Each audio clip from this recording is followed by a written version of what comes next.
Hello, today I'm here to talk to you about climate change for Pittsburgh, Pennsylvania. I'm Jeremy Shipley, so let's get right to it. As you can see, this is a picture of the point. This is where the Ohio is formed from the Monongahela and the Allegheny rivers. It's a very central point to the city. So climate change. Well, climate change is defined as a long-term change in the average weather patterns that have come to define Earth's local, regional, and global climates. These changes have a broad range of observed effects that are synonymous with the term. They can be natural or influenced by humans, as we are going to see.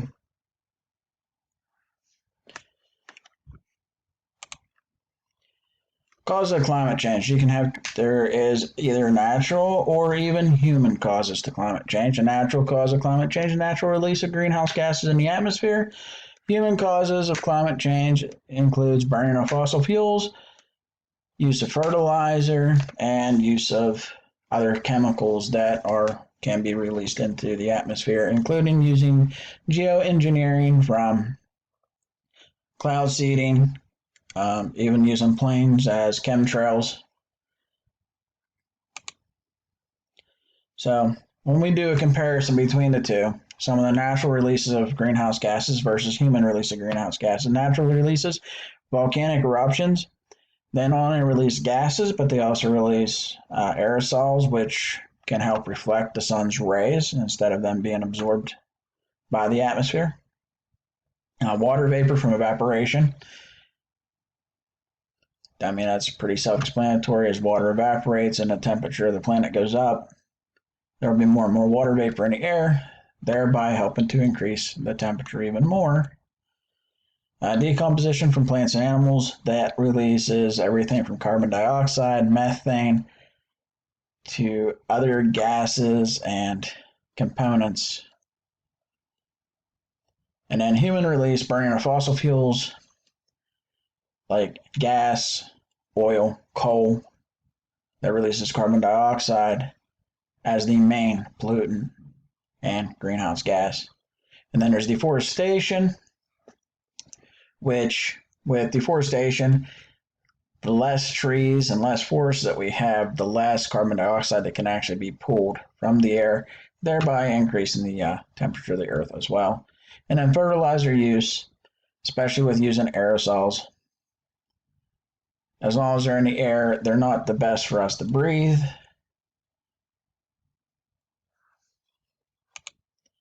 And then we get into negative and positive effects of the release of the greenhouse gases. Volcanic eruptions, it's a negative force on climate change because it helps lower the temperature of the earth. It could be for a few years to several years, up to a decade, depending on how large scale the eruption is, and the number of aerosols put into the air that helps reflect sunlight away from the earth, away from the atmosphere. Water vapor can be both a positive and a negative force for climate change, only due to the more water you have in the air could lead to possibly having a greening event where more and more plants grow, which would help pull carbon dioxide out of the air faster than it's being put into the air naturally. And burning of fossil fuels, it releases more and more carbon dioxide into the atmosphere. Therefore, it actually helps increase the temperature of the planet overall, not just for the regions, but globally. It's been raising the temperature, especially due to the Industrial Revolution. Now, the Carboniferous Period for Pennsylvania, these are climatic events in Pennsylvania history. The Carboniferous Period lasted from 400 to 290 million years ago. Towards the end of this period, known as the Pennsylvanian Period, 318 to 299 million years ago, forests grew on land and swamps filled low-lying areas. Seas retreated. Forests grew on land and swamps filled low-lying areas. Although a lot of plants died, they were buried under the swamps and out of contact with oxygen, and therefore the amount of carbon dioxide in the atmosphere actually decreased, thereby reducing the temperature. And also, as close as 22,000 years ago, Pennsylvania was covered by 30%, up to 30% by glaciers. Glaciers help form our Great Lakes and again many of the rivers that we see today. They also deposit large amounts of gravel and sand. Now, as far as coming up with the temperature over the climate change over the last 100 years, the Pittsburgh Allegheny Airport, or Pittsburgh Allegheny County Airport, is where I got this data from.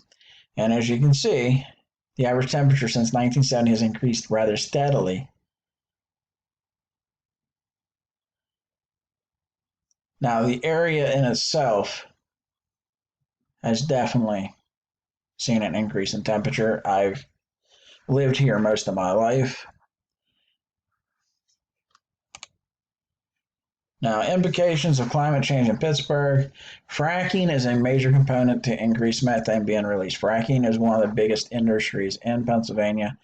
It's not only causing issues for climate change, but it's also causing issues as far as pollution in the local waterways. And where they're planning on doing fracking is apparently going to be at the headwaters of three of the major rivers in Pennsylvania. But fracking does lead to a lot of methane. And then whenever you consider the carbon footprint as far as the machines being used, the amount of manpower, it's a substantial increase as far as global warming. Deforestation is leading to more areas being clear cut for homes and lumber uses as well as farmland. With deforestation, of course, you're losing the ability to scrub the air and the atmospheric carbon dioxide. And you're allowing for the potential of the temperatures to increase, mainly for the region, because again, with a big industrial area plus rural. So this is a major area of study as far as climate change on a grand scale. But also, increase in temperature could allow weeds to grow and impact the quality of food for cattle and other livestock, as well as cut down on the amount of food that's actually available for consumption whenever it comes time to harvest. And then whenever we get into even as far as tourism and other areas, winter recreation such as skiing, snowmobiling, and sledding will take a major hit. There is a few, I can think of maybe 3 to 4 definite areas of skiing and snowboarding and snowmobiling, sledding, ice skating that has happened in Pennsylvania. They've actually seen major hits over the last few winters due to not having snow as well as the pandemic. But they haven't had the snowfalls that they usually need to keep up with the number of people that they usually would have. Now, climate change in Pennsylvania and how I can help. There's the Climate Reality Project, which is being led by Al Gore and a few others. That's big on trying to get out there and talking to people about climate change. And then there's the Climate Action Plan, which they're trying to achieve a neutral release of carbon dioxide by a certain year. These are two great things that local people can get involved in to try to help as far as politics or policies and to enact other policies even to help with climate change. One of the things that Pittsburgh's mayor has done is he's actually put in a lot of bike lanes for bike riders to use. They also have bikes and scooters that you can rent in town to get around instead of having to drive everywhere. And on top of that, there's also a streetcar system, and there's also other public transportation such as buses, and they've come a long way as far as trying to get everybody to move around without having to worry about using their personal vehicles. Now, as far as Pittsburgh's climate future, mid-century, 2041 to 2070, Pittsburgh will resemble the Washington Baltimore metro areas in temperature. With that being said, not only with that increase in temperature, a lot of the animals and plants that Pennsylvania is the southernmost point for are going to be found to be stressed. They're not going to be able to adapt as easily unless there's major changes in their DNA. So they're going to be stressed, and then they're going to continuously move north until they really don't have nowhere to go. Which, I mean, it might be 1 to 200 years, depending, because there's limitations to these climate models, which we'll get into in a second. Now, precipitation has increased 10% over the last 50, 60 years, and is expected to keep increasing. As long as the temperature keeps on rising, the precipitation is going to increase, which ultimately means that we're going to have more precipitation during the summers, which could also affect crops and crop yields. It could also lead to more landslides and more extreme weather events, such as stronger thunderstorms, windstorms, tornadoes, which Pennsylvania has seen an increase in tornadoes as of the last 15 years. It could also lead to more extreme, even winter weather, as far as ice, more snow. Speaking from a personal side, I've seen our winters go from the ground being frozen in October to it just being muddy all year, and the ground just soaks up water till it can't soak anymore, and then it just causes landslides and all kind of mud and also sinkholes.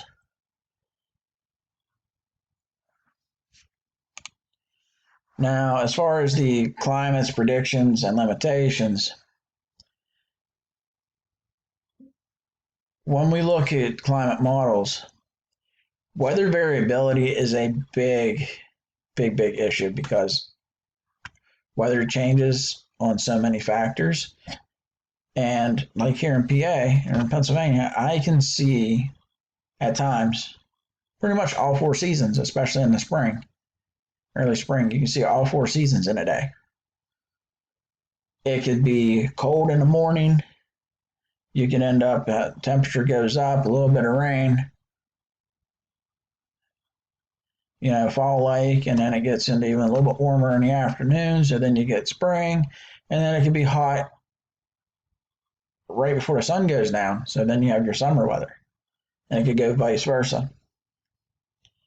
Extreme weather events are hard to predict on a long scale. Short term, sure. I mean, even tornadoes, whenever they form, they have, I think, maybe 30 minutes at max to get a warning out.